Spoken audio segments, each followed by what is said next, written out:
This is our third workshop of 4 in the Building Our Power series.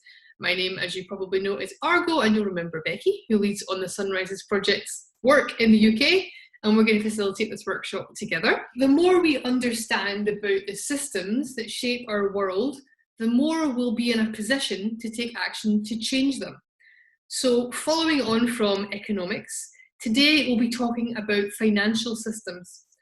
Some might argue, and you're likely to hear this today, that transforming our finance systems holds the key to a greener, fairer world. What does it mean to transform our finance system? Well, it means changing how banks, pension providers, investment funds, insurers work. And Becky, rather than handing straight to our speakers, is in fact going to give us a wee talk herself. Argo gave this the title Inspiration with Becky, so hopefully you will all feel inspired. I just wanted to give a bit of context about why we're thinking about finance in relation to stopping the climate crisis. And Bill McKibben says it really well. I suspect that the key to disrupting the flow of carbon into the atmosphere may lie in disrupting the flow of money to coal and oil and gas. Fossil fuel finance campaigning is not new. Following the money is not new. Many of us in our campaigning on climate change has been focused on government or culture change. But we're here to say there is huge amounts of opportunity in targeting financial institutions. Now, the complicated thing about targeting financial institutions is it's really complicated, and there's lots of them. There are banks, insurance companies, asset managers, institutional investors, and Vince will tell us more about that later. But ultimately, the financial sector is funding, insuring, and investing in the climate crisis. Just to put this in perspective, Barclays and HSBC alone have provided funding of 158 billion to oil, gas, and coal companies since the Paris Agreement. So that's only in the last couple of years. It's a lot of money and a lot of extraction projects that it's gone to fund. Now, I know Louise will give me some there'll be some technicalities I'll get wrong there, but ultimately this is the case. The flow of money into oil, gas and coal is causing the climate crisis. So you might be familiar with some fossil fuel finance campaigning. So 7 years ago, for example, 350 launched a big divestment campaign where they was focusing on trying to stop universities and churches, pensions as well, investing in fossil fuels. The campaign that Sunrise has also been involved with in the US is targeting BlackRock, which is one of the world's biggest asset managers. And Vince will tell us more what they are later. After pressure, they also committed to fundamentally reshape finance to deal with climate change. And that was attributed mainly to people power and the pressure that campaigning was putting on Larry Fink himself, who is the CEO of BlackRock. In fact, there was a campaigner that many of you might know who's actually an XR, a woman called Jo Flanagan, fantastic woman, who glued herself to the front of BlackRock at HQ in London or something similar. And when one of the top bosses at BlackRock saw Jo doing that, they were fundamentally shaken, and that person's change of perspective was really fundamental in giving Larry Fink the cover to make that massive change. So in fact, Jo had a huge impact in the outcome of the BlackRock decision, which in turn has a huge impact on the rest of the world. Recently, Greenpeace has been targeting Barclays. They closed down 100 branches. XR have also been doing some targeting of Barclays. Just last week, we had a huge decision. Now, this is a difficult public story to tell. So ultimately, the vote was lost, but actually, it was really significant. So there was a big AGM vote last week, and there were and Barclays really tried to undermine a share action resolution, and ultimately share action got a huge proportion of the vote. It wasn't enough to win, but it was really clear sign. And as Catherine Howarth, the chief executive of Share Action, said, the vote on both the climate resolution sent an unequivocal signal, not just to the board of Barclays, but to the entire global banking sector, that all banks must start to phase out fossil fuel financing. So ultimately, fossil fuel financing, it's working. following the money is working. There's lots of different targets, lots of different players, and there's really exciting work that's happening. But we could do more. And I really love this quote from an unlikely source from Moody's. There is evidence that action by shareholders and campaigners and the change in public mood is having an impact on access to capital.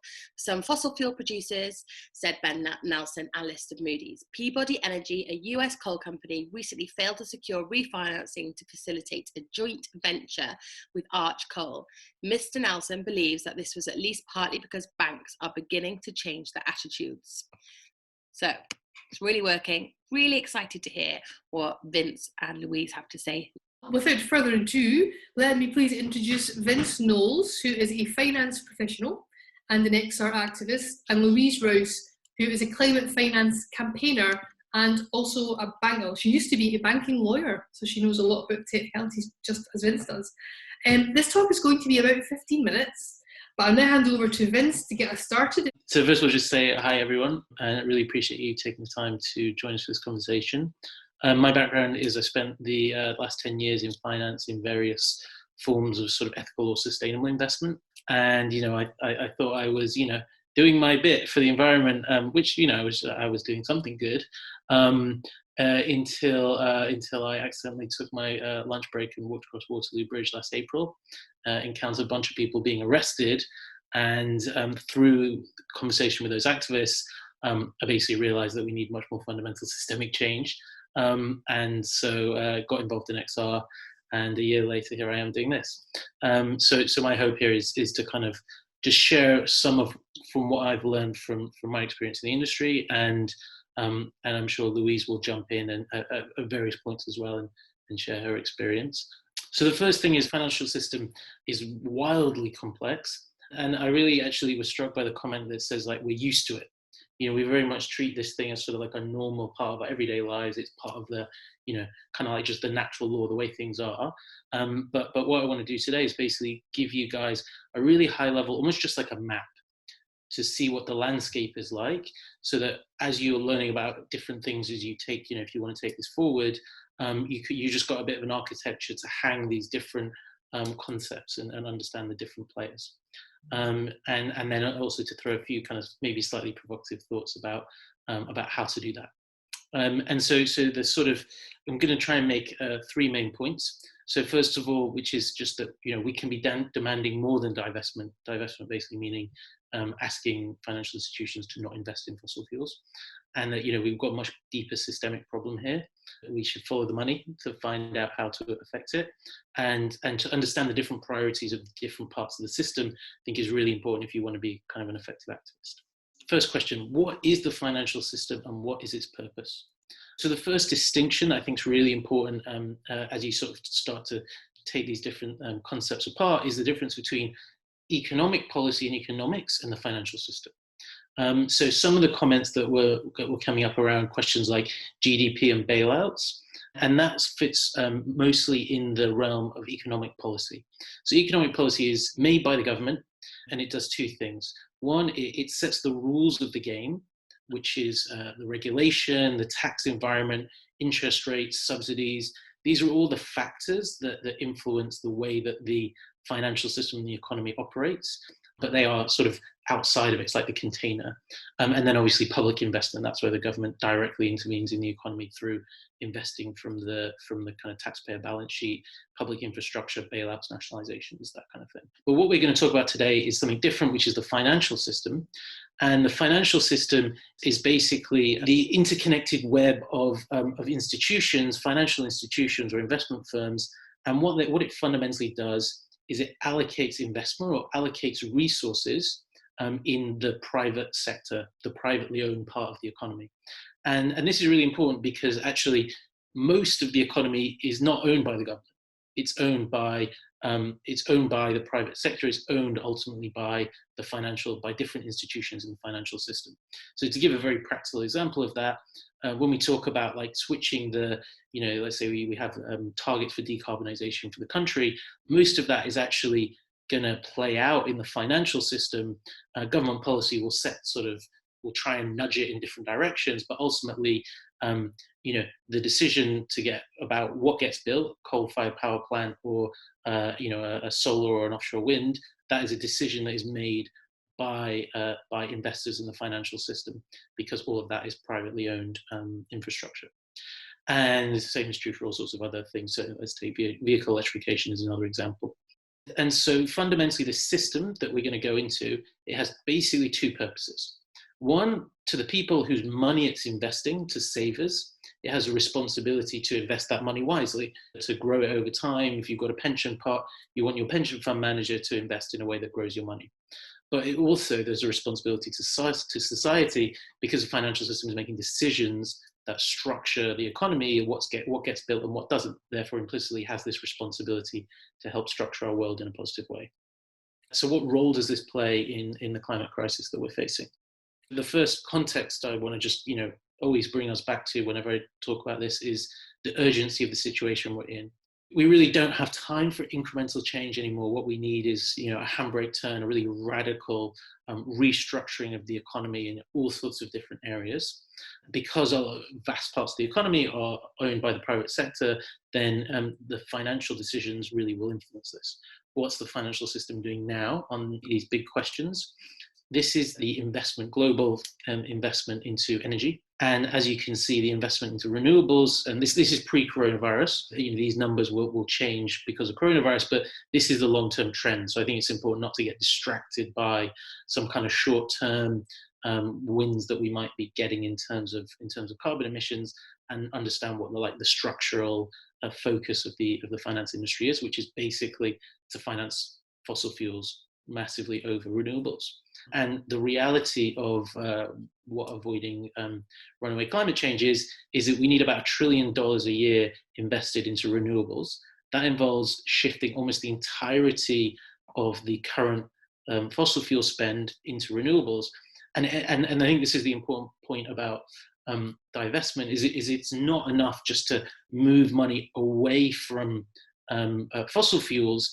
There also needs to be an active movement of capital into the things that we need. So from a mitigation perspective, that's going to be things like renewable energy.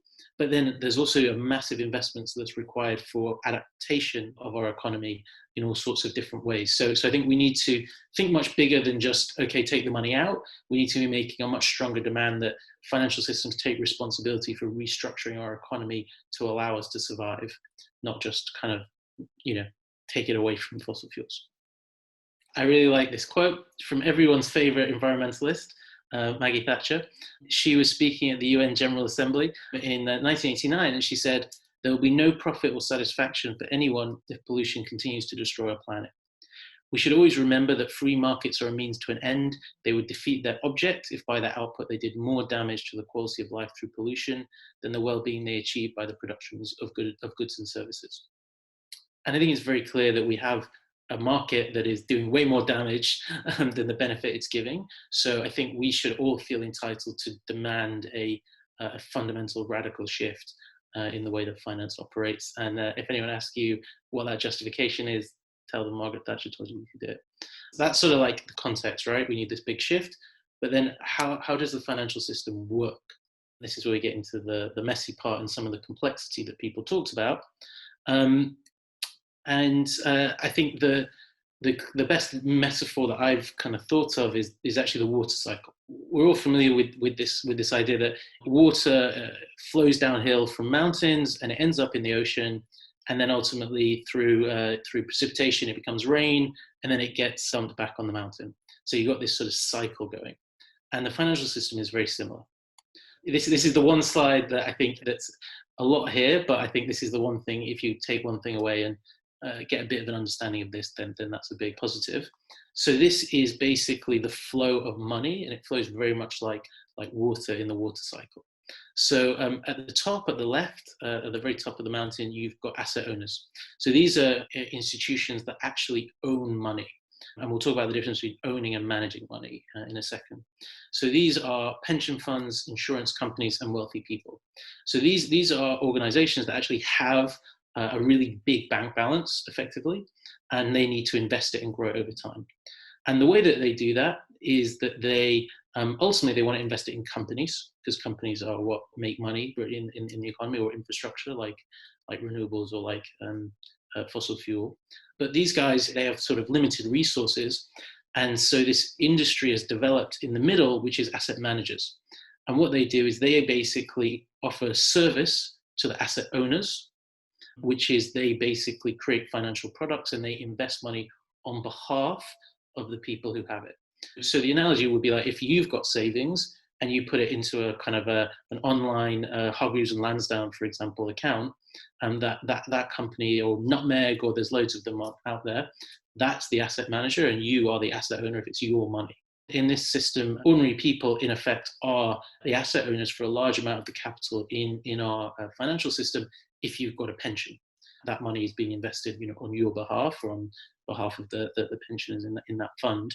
This isn't sort of a system that's totally divorced from us. Actually, it is very much for ordinary people's money. And then just to put that back into that water cycle analogy, the money flows from the asset owners through asset managers and banks into the economy. This is important to understand where the influence lies, because ultimately asset managers are just providing services to asset owners. And now I'll just give you a few examples just to make this kind of concrete. So starting on the right, banks you'll be most familiar with, RBS, HSBC, Barclays, some of the biggest fossil fuel investors that we have here in the UK. And then the asset managers will be companies you've heard of, like BlackRock, and then Vanguard is another big international one. And then in the UK, we've got companies like Legal & General and Hargreaves Lansdowne. But these all ultimately work for asset owners, and examples would be employee pensions. A lot of big corporations have big employee pension funds like BT, RBS. And then local authorities have big employee pension funds as well. So for example, there's the Greater Manchester Pension Fund that provides pensions for people who work for the government in Greater Manchester. And then there's insurance companies like Prudential and Aviva. And there's a few others, but that's sort of to give you a bit of a sense. To this question of the BlackRocks and the Vanguards of the world, I think understanding how these guys work is really important to understanding how the overall financial system works. So we've said that they are service providers, that they just are kind of like an intermediary. A common misconception is that BlackRock, which manages billions of dollars, that BlackRock actually just sort of has this one big pot of money and then it decides what to do with it. And that's not true. How it works actually is BlackRock provides a bunch of funds, and funds are basically a financial product that you can invest in. It has a very specific mandate, and then BlackRock invests it on your behalf. Basically what they do is they sort of chop up the world into these little buckets and allow the asset owners to pick which one they want. So for example, there's Global Equity Tracker Fund, but then they get really kind of obscure and sort of esoteric, which I find quite amusing. So for example, there's the Emerging Markets Absolute Alpha Fund that you can buy on BlackRock, or the iShares Physical Palladium Fund. And this is just a flavor of the bizarre financial world that's out there if you want to dig into it. And the important thing to note here is that these guys, they're just competing to put the financial products on the shelf for the kind of the lowest cost. And so in that sense, they're very much like Tesco and Sainsbury's, and all they want to do is just move products off the shelves. And so now onto this question of how best to influence the financial system. This is the chart that we kind of showed. And then if we come to what do these different people care about? Asset owners at the end, they care about making long-term investment returns because they actually have to meet obligations to pay pensions or to pay out future insurance claims. Asset managers, they basically just care about making short-term returns because all they're trying to do is sell their products to the asset owners. And then the banks are ultimately trying to make money giving loans, and they have a certain restraint that they're put on them by the government and by their shareholders. And so at this point, I think I wanted to bring in Louise to give a couple of thoughts on how this sort of fits into the broader kind of campaigning landscape. Hi, everybody. This is the various major participants in the system. And as a campaigner, we have to try and determine who do we want to influence, where do we want to intervene. And to determine that, we start with, well, what are we trying to achieve? And so if in campaigning terms, we're trying to stop a company from doing something, usually the point that we would try to intervene in is at the asset manager level or the bank level, because both of those people talk to companies all the time. Banks speak to them before they give them loans and money. And asset managers in those funds, the products that they offer asset owners, companies are in those products. And so they speak to the companies all the time to see how well they're doing, to determine whether they should stay in the product and that they keep making money. So, for example, when Greenpeace was campaigning against Shell's plans to drill in the North American Arctic Ocean, they spent a lot of time talking to asset managers who had Shell in their various products to try and convince them that Shell's plans could impact their money making if they had a spill, for example. And therefore, those asset managers should talk to Shell and say, don't drill in the Arctic because we're worried about the risks if that was to happen. And that actually was quite a successful campaign in that sense. The Barclays resolution that Becky mentioned, which Share Action organized, again, asset managers who hold Barclays and its products have the right to vote at Barclays AGM and annual general meeting where this resolution was. And so Share Action put pressure on those shareholders, those asset managers, to vote in favor of the shareholder resolution. So that's where the focus was. Louise, there's been a question on chat. Caroline asked how do asset managers get paid? How do they earn their money? So Vince may want to answer that one, but so an asset manager is hired by a pension fund and they enter into a contract, which is called a mandate. And that contract will set out the fee structure that they will earn. Part of that fee will depend on performance. And the performance is measured by how much money does the fund make, okay? And that is why they are very short-term focused, because they may be hired for like a maximum of 3 years or 5 years, and they have to report every quarter to their client. Now, you put yourself in their shoes. If you work for an asset manager and you have to report to your client every quarter and your performance is measured every quarter, how long is your decision-making horizon? It's a quarter. And it's definitely no more than 3 years if that's your contract.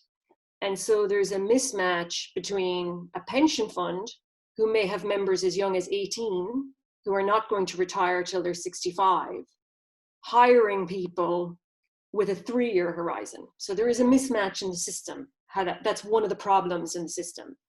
Asset managers are companies. So BlackRock is a company, Legal & General is a company.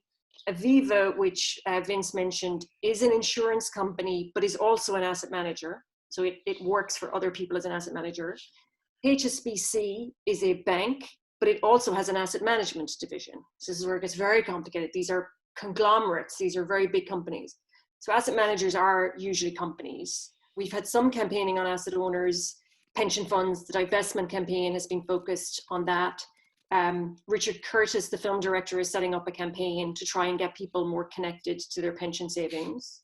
The fundamental principle there is, it is our money. So there's a bit of an unhelpful narrative in the press where it talks about big shareholders and sort of paints shareholders as like this evil monolith. We are all shareholders if you have a pension. You are a shareholder in companies. And the more we understand that it's our money, the more we can exercise power over where that money is invested, what asset managers get hired, and so on. And Vince is doing a lot of work within XOR around that idea of recognizing that it is your money and that you should have more of a say in how it's organized. But when you come to do campaigning, it's quite important to understand who you might be standing opposite or outside of or chained to understand why are they making the decisions they're making, and then how can you influence them.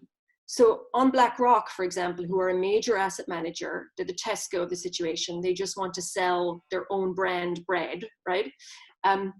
When many pension funds went to BlackRock and said, we're very worried about your climate performance, that affected BlackRock because they were worried they wouldn't be able to sell product to them. So putting pressure on the customer can influence the asset manager to be better, but putting pressure on the asset manager about the danger they might face of not making short-term returns, think of an oil spill or the price of oil right now, can actually force them to move as well. Banks are a good intervention point for people for many reasons, but one of the reasons is they're a very good entry point for people who haven't done finance campaigning before, because we kind of all have a bank account, we recognize banks, we know who banks are, and they're very susceptible to media. That they get a lot of media coverage if you do something, and they don't like getting bad media coverage.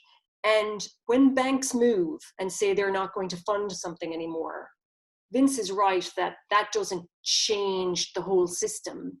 But what it can do is send a signal to decision makers like pension funds and like politicians that something is now not a good idea. If bankers won't even bank it, is it a good thing to be promoting? And we've seen that in America just this week, where a number of politicians have actually written to the White House, Republican politicians obviously, have written to the White House saying banks should be stopped from not making loans to fossil fuels because they have been so upset by the number of banks who've said they will not fund Arctic drilling.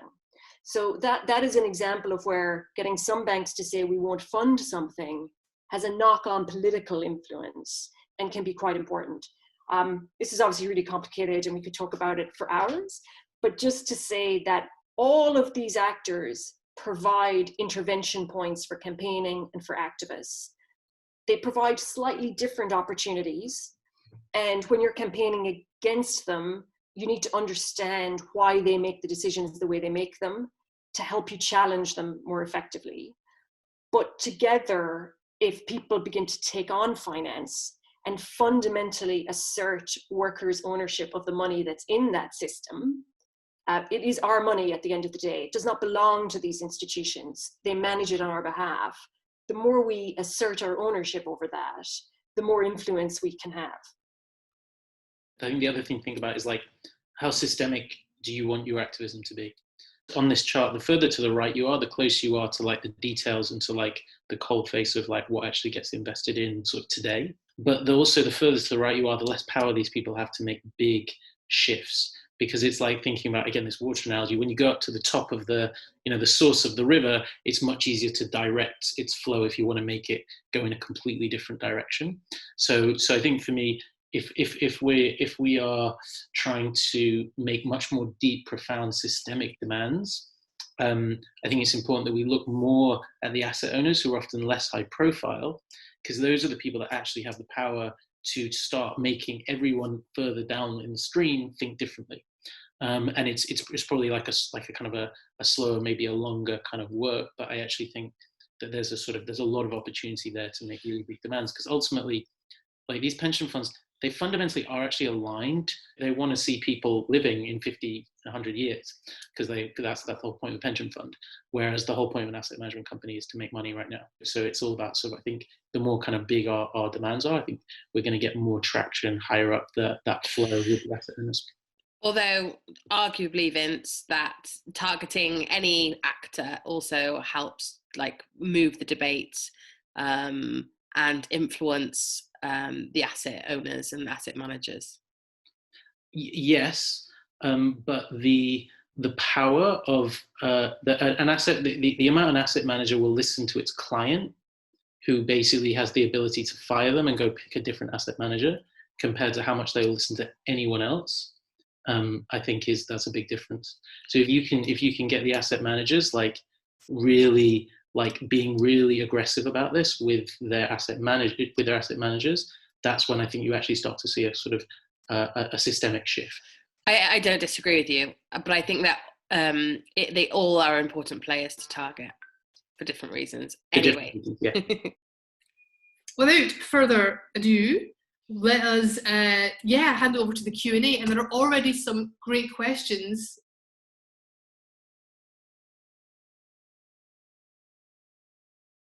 Louise, do you want to have a go answering that one? I'm not an expert and I don't even play one on TV, but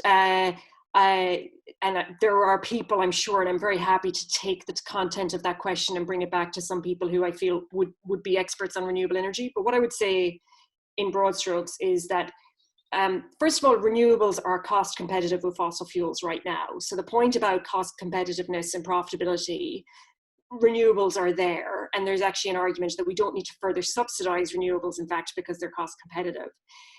But more broadly, there is an issue for banks in that when they're trying to make the sort of loans they make to generate their money, there's a problem with scale of projects. So in the low carbon space generally, projects tend to be smaller. They don't tend to be the sort of big pots of money. So if you take pension funds, major British pension funds invest in buckets of 100 million. So, you know, if they're figuring out an infrastructure fund, it's 100 million or it's not big enough. So that has generally been a bit of a challenge with renewable projects in that they haven't been of a sufficient scale to attract pension fund money because of how pension funds operate. However, on the point which I wrote in, it is a transition that is taking place. We don't need to be at zero carbon tomorrow, you know, to achieve the goals of the Paris Agreement. So campaigning on finance is very much focused on how is the transition being financed and funded. And at the moment, if you go back to Vince's charts about, you know, what's happening in the energy system, too much money is going into further expansion of fossil fuel production, and not enough is going into renewables. We are asking financial actors to align their financing activity with the 1.5 goal, but that will be a transition. That won't mean, for example, they stop all fossil fuel funding tomorrow necessarily. It can still take place in a transition. So I would just say, I think there is a distinction between fossil fuels will continue to be part of the mix for some time. That is a lot of the energy projections, but you can still get to a 100% renewables future. I'm not sure if you're familiar with the One World scenario. The Leonardo DiCaprio Institute funded it, but it is a scenario that shows how the world can get to 100% renewable energy in cost-effective ways. So there are models out there which show that we can have a renewable energy system in a Paris-compliant world. I actually think it's a really important point about responsibility here, which is that like it's not our job to figure out the problem of like the cost of renewables. I think our job as activists is more like to be the moral compass of the financial system and to demand that the financial system take the responsibility for figuring out how to make this work. And so what we're demanding is like the outcome that you finance a world that is compatible with human existence. And you know, some things will be more expensive, some things will be less expensive, and like you know, let the guys with the spreadsheets deal with that. I think because I think it's just we take too much responsibility if we feel like we need to be the ones to somehow figure out and like justify the solution. Well, the good news is that I think if we use a frame about aligning your financial activity with 1.5, that does bring into play issues around biodiversity, deforestation, intensive agriculture, insulation of property portfolios. It brings together a whole range of issues. In my experience, when I've gone into banks to have conversations with them about fossil fuels, they actually answer back saying, but you know, it's not all about fossil fuels. It's about our agriculture industry. It's about forests. You know, so they're actually very keen to have conversations about these topics. And a lot of work is going on around the issue of biodiversity loss. So groups like the Rainforest Alliance Network based in San Francisco, you know, focus on deforestation activity. But it is important that someone like you, Alison, every time we have one of these conversations raises this topic, because there is a danger that those of us who spend a lot of time on fossil fuels sort of zero in on fossil fuels all the time. And it is a broader package. So I think the framing about aligning with a transition to a sustainable low carbon economy, a safe, biodiverse nature solution has to be part of the conversation. So it's a good reminder to us, but the good news is that among investors and banks, they do get that, I would say. They might not be doing what we want them to do, but they do understand that that is an issue. And of course, BlackRock itself is a huge financer of deforestation and things, isn't it? Yeah. And part of BlackRock's big problem, there is a specific deforestation campaign within that. And indeed, when the Amazon fires broke out, the entire focus of that campaign for several months was on deforestation.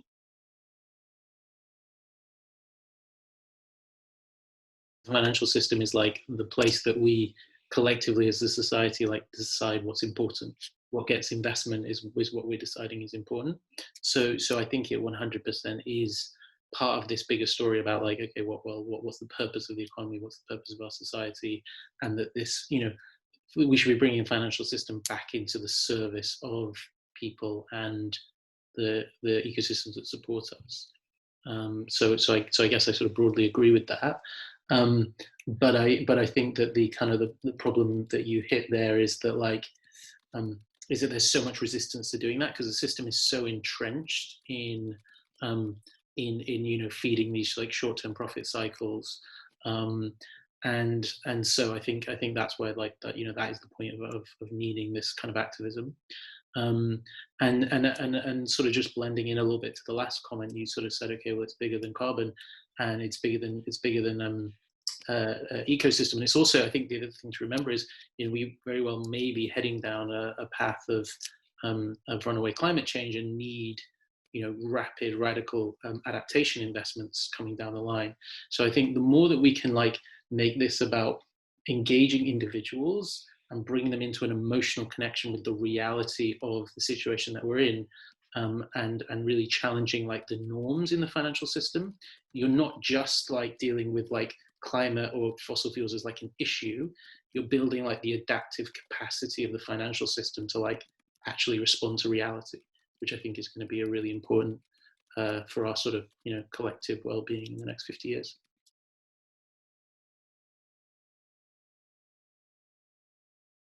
And there's a lot of different campaigns being considered within XR at the moment around like direct, like kind of like financial actions, right? So you know, taking an overdraft is one. You know, not paying back debts, not paying back rents, tax. These are all like different options that are being considered. So none of them, I don't think no one of them has been sort of like landed on and is being like kind of definitely taken forward yet. It's kind of like a consultation process going on. But what I would say is that you know, this is really powerful because what we're actually doing here is like the potential would be to like directly challenge the basic norms and assumptions that kind of govern this system. You know, there's this basic assumption that like, you know, that we, you know, that people in debt have this like, you know, they have to pay it back, and if not, they're a bad person. But that's based on these assumptions that, you know, that we, you know, that respecting the rules of the sort of financial system as they are right now come above the well-being of people. So anything we can do to like break that norm and kind of really start asking fundamental questions about what is the purpose of our economy, what is the purpose of money, I think there's something really kind of interesting and potentially quite transformative there.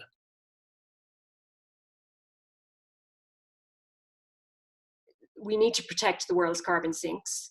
We need to increase the amount of the world's carbon sinks. And there is ample finance within the world, both public and private, to make that happen. And I sort of worry when the burden becomes that of the individual citizen, as opposed to you know, the climate funding mechanisms that are within the Paris Agreement are one of the, you know, most argued over provisions. You know, how much money should the wealthier nations of the world ensure given to the global south to protect and increase carbon sinks as well as adaptation? So I personally believe that I agree with you in terms of the objectives that we should try to achieve, but I sort of feel that that is what our public institutions exist for, and we should be putting pressure on the UK, for example, to step up its climate funding towards adaptation and mitigation in the global south, rather than us all having to bear the burden. But that's just a personal view. Well, and just to clarify, like what you're describing does exist. There are carbon markets currently where of different kinds where you know, people effectively get paid to sequester carbon, and in various ways. You know, they're not perfect and they're nowhere near the scale that they kind of that they need to be. But I think, you know, it's evidence of the financial market in its very slow kind of way behind the curve way does start to address some of these problems. And so if, the more the pressure we can put on it, it will respond and use. One thing financial market is very good at is when it decides something, it can move vast amounts of money incredibly quickly. So if you can get that working for good along the lines that you described, then that can be positive. It is both a threat and opportunity potentially, and also depends where in the system you're trying to intervene. So, one person said to me that it was a good job the Barclays climate resolution was on the table before the pandemic, because if it had come after the pandemic, all of the attention would have been on the immediate crisis. Where I think it provides significant opportunity is in the interconnection between government policy and the role of central banks, which I think you spoke about last week, and the operation of the private financial system, because we are seeing massive state intervention into the economic and financial systems. So, for example, banks were told that they had to step up, they had to make money available, they could not pay money to their shareholders during this time. That did not happen in 2008 when we bailed them out. So you've seen now an example of the government actually stepping in, saying what a bank can and cannot do. And we need to see more of that when it comes to climate. We need to see more, there are very complicated rules around how much money banks can lend. If any of you have ever been to a casino or have watched Ocean's 11, there's certain amounts of money that the house has to keep back when it's making risky bets. And that's the same for banks. They have to keep a certain amount of money when they're making risky bets. We would like them to have to keep more money back when they make fossil fuel loans. We would like that to be seen as an extra risky loan. The more money the bank has to hold back, the less money it can give out, the more it will charge for the money it has to give out. And that's governments and central banks have control over that. So I think there are opportunities for linking to what Vince has said about we need to radically transform the finance system. Everything is up for grabs right now. Everything is in play. And we need to be putting forward proposals for ensuring that the finance system is supporting the society we want to emerge from COVID, rather than just going back to business as usual. And because everything is in such a state of flux, there is actually the opportunity to have those conversations right now. If, however, you're campaigning on individual companies or individual pension funds, they're likely very, very distracted right now with the current crisis that they're in. So there will be more opportunities in some areas to campaign, less in others, but it's certainly an opportunity to have big conversations about the systems that should underpin our society. We're all starting to see the sort of the cracks and the fragility in this kind of very particular kind of neoliberal, highly market-driven system that we have currently been sort of told is the only option. And it's amazing how quickly the financial system and the corporate sector comes to government for help as soon as there's like an interruption. So I do think that this is the moment to basically say, well, look, this thing that was supposed to be like the most efficient thing that would be best for everyone is not, and it's having to be bailed out by the collective. So actually, maybe giving these sort of markets free rein is not actually the kind of the magical sort of magical thing that we were told it was. But then I think also when engaging financial institutions, this is really powerful because basically climate change is all about a crisis that's coming down the line. It's really hard to kind of make it concrete and make it specific. And I think what we've seen here is we've had a very real lived example of what crisis looks like. And so I think we can use that to really kind of have a much more viscerally real conversation around the impacts of climate change.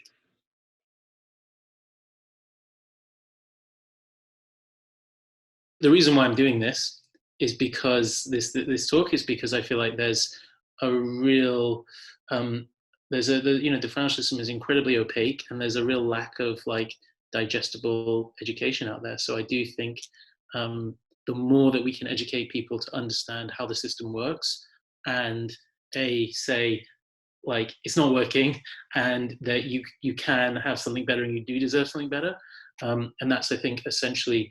So that's one of the main projects I'm working on within XR at the moment, is trying to build sort of basically economic financial education that we can roll out through the movement. So if anyone's interested in working on that, get in touch with me. I'm literally writing the presentation this weekend.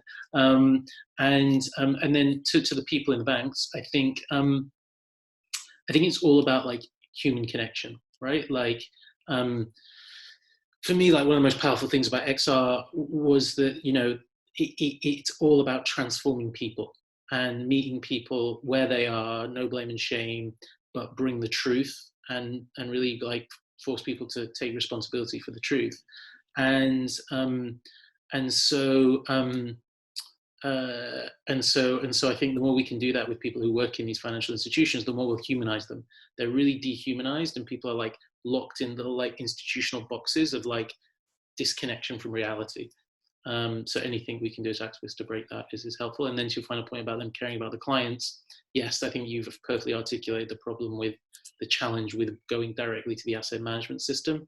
And that's why I think I always really believe, like, for the most profound change, the higher up the chain you can go, the more sort of profound the transformation you can have. And it's the $1 million question in a way. Sure Action, I think, do good work in trying to connect people to their pensions. They've done work in forcing pension funds to actually have annual meetings of members and getting members to go to them and ask questions. So they try to do this, and I think they're keen to work with people who want to do more of it. In terms of people who work in the industry, I just want to tell a short story because I think it's a really important point not to make assumptions about people who work in the industry. So when Greenpeace sent 5 female climbers up to climb the Shard in protest against Shell, that was an all-day thing. And London Bridge train station, for people not in London, is under the Shard effectively. So if you take a train out, you'll see the Shard as you go. And an investment manager contact of mine was on a train that evening as the climbers were still going to the top. And people in the train carriage were like, what's that about? And this asset manager stood up and said, let me tell you what that's about, and gave the train carriage a lecture about Shell's plans to drill in the Arctic Ocean. Now, they were not a green investment manager or anything. They were working in one of the most traditional investment companies in the city. But very often these people are making direct debit donations to conservation groups and so on. They're just operating within the structure of the system that they are in. And so sometimes you can, as an activist, provide them with sufficient information or ammunition to take action, even within the confines of what they can do. So the activists who were able to put pressure on about Arctic drilling and Shell and so on, gave cover, as Becky would say, to people in those investment companies to be able to go to Shell and say, well, look, this is a reputational risk now. This is not about morals or whatever. This is about, there's 7 million people protesting about your company. So I think understanding that, trying to meet them where they are, as Vince said, until we get the systemic change is essential to trying to make progress within it. But understanding that they often have the same motivations that we do, just are bound by the system. Thank you, Becky, and thank you, Louise, and thank you, Vince. That really was fantastic.